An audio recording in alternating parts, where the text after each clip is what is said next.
आता आमच्या पोरांचे बिघडले हो.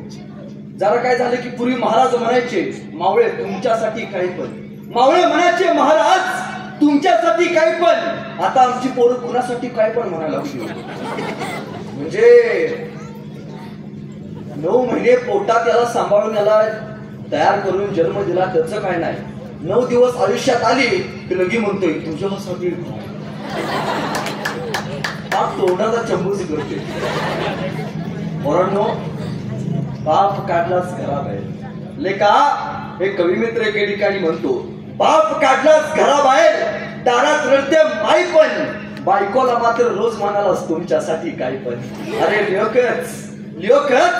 लोकच पोटाला जन्माला यावा म्हणून हिनं किती केलते नवस. लोकच पोटाला जन्माला यावा म्हणून हिनं किती केलते नवस. इकडून तिकडून तिच्या नवसाला देव सुद्धा पावला, इकडून तिकडून तिच्या नवसाला देव सुद्धा पावला आणि तुझ्यासारखा पोरगा तिच्या पदरामध्ये घावला.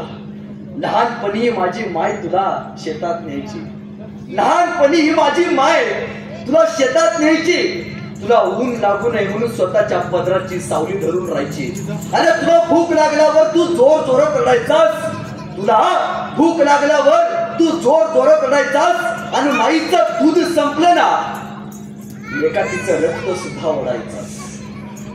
रक्त पिऊन पोचला असले का, रक्त पिऊन पोचला असले का त्या रक्ताचा तरी ठेव मान. पवित्र अशा मातेचा करू नको अपमान. आता फक्त एक कर, आता फक्त एक कर, या दारातल्या माईला माझ्या घरात तेवढा आण. या दारातल्या माईला माझ्या घरात तेवढा आण. किती दिवस जगणार आहे लेका माझं झाडावरचं पिकलं पान. तू गोडधोड खा, तू गोडधोड खा, पण माझ्या म्हाताऱ्या माईला शिळी भाकर तरी वाढ. आणि भाकर वाढताना जर तुझी बायको आली तर तिला घराबाहेर का. बायको जाणारच नाही मी तुला बॉर्डवर लिहून देतो. तुझी बायको जाणारच नाही मी तुला बॉन्डवर लिहून देतो. यदा कदाचित गेली तर पट्ट्या मला येऊन भेट, मी तुला दुसरी करून देतो. टाळ्या वाजू नका, अगोदरच मिळत आहे.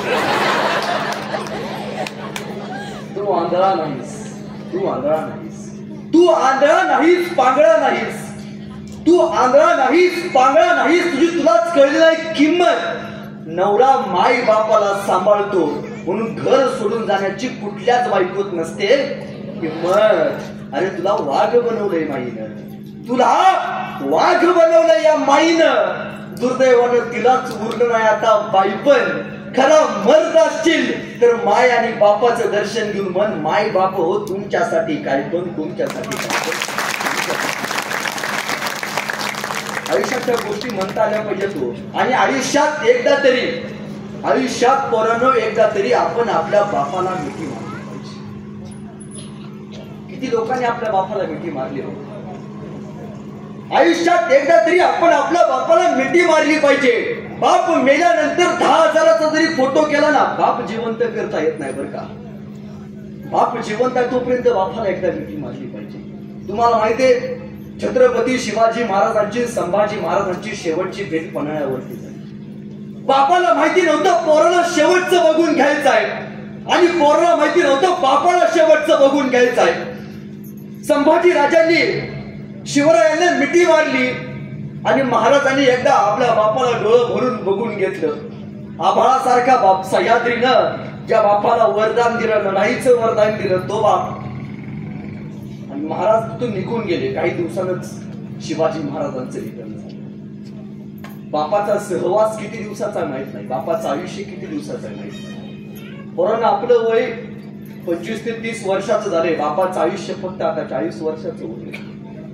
40 वर्षात बापानं आपलं नाव सांगावं, 40 वर्षात बापानं आपल्याला एकदा तरी खांद्यावरती घेऊन मिरवावं. आयुष्यात स्वतःचं कर्तृत्व एवढं तरी सुंदर करावं यासाठी आपण जगलं पाहिजे. आणि मी नेहमी सांगत असतो की आपण मदर जेला, फादर जेला फक्त स्टेटस ठेवून उपयोग नाही. आपण आई वडिलांबद्दल प्रेम व्यक्त केलं पाहिजे. किती मुले आहेत, छातीवरती हात ठेवून सांगा तुमच्या गावातल्या किती मुलींनी विचारले कधी आईला, आई वर्षभर मला तू डबा करून दिलीस, वर्षभर मला मोठं करण्यासाठी फाटकी साडी घालून फिरलीस. भावकीतल्या बायका चांगल्या चांगल्या साड्या घालून फिरायच्या, पण आपली परिस्थिती नव्हती. तू मला फाटक्या लुगड्यात सुद्धा मला संसार चांगला करून मला सांभाळलीस. प्रत्येक दिवाळीला आई न चुकता तू मला ड्रेस घ्यायचीस. आईला कधी विचारलं या दिवाळीला तुला ड्रेस घेऊ का म्हणून? मला ड्रेस नको बर का, नाही विचारत आपण. फक्त आय लव्ह यू मदर्स डेला स्टेटस टाकतो, संपला इतिहास आपला.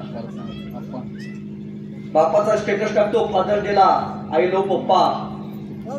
बापाला कधी म्हणाले बाबा वर्षभर फाटकं बनेल घातला बर का, वर्षभर जीज राबला बर का माझ्यासाठी. या फादर डेला या दिवाळीला मला कपडे नको बर का, तुम्हाला कपडे घ्या बर का. कधी विचारले का? नाही विचारत. आपण कसलं प्रेम करतो? अहो फक्त आईने सांगितलंय पोराला, लेका स्वराज्य निर्माण कर, मातीसाठी लढणारी पिढी तयार कर, हे राज्य व्हावं. हे तो कोणाची इच्छा? स्त्री म्हणजे कोण? आई. आपल्या आईचं स्वप्न पूर्ण करण्यासाठी आईने 12 ते 13 वर्षाचं पोरग, मिसळून न फुटलेलं पोरग रायरेश्वराच्या मंदिरामध्ये जातं, शपथ घेत आणि हिंदवी स्वराज्य आईच्या स्वप्नासाठी उभं करत. एवढा मोठा आदर्श तुमच्या माझ्या पुढे महाराजांनी घालून दिलाय. या महाराजांचं चरित्र ऐकत असताना, वाचत असताना फक्त अफजल खानाचं बोट आणि शाहिस्ते खानाचं बोट इथपर्यंत न वाचता महाराजांच्या विचारातनं काय घ्यायचं हे आपल्याला कळालं पाहिजे.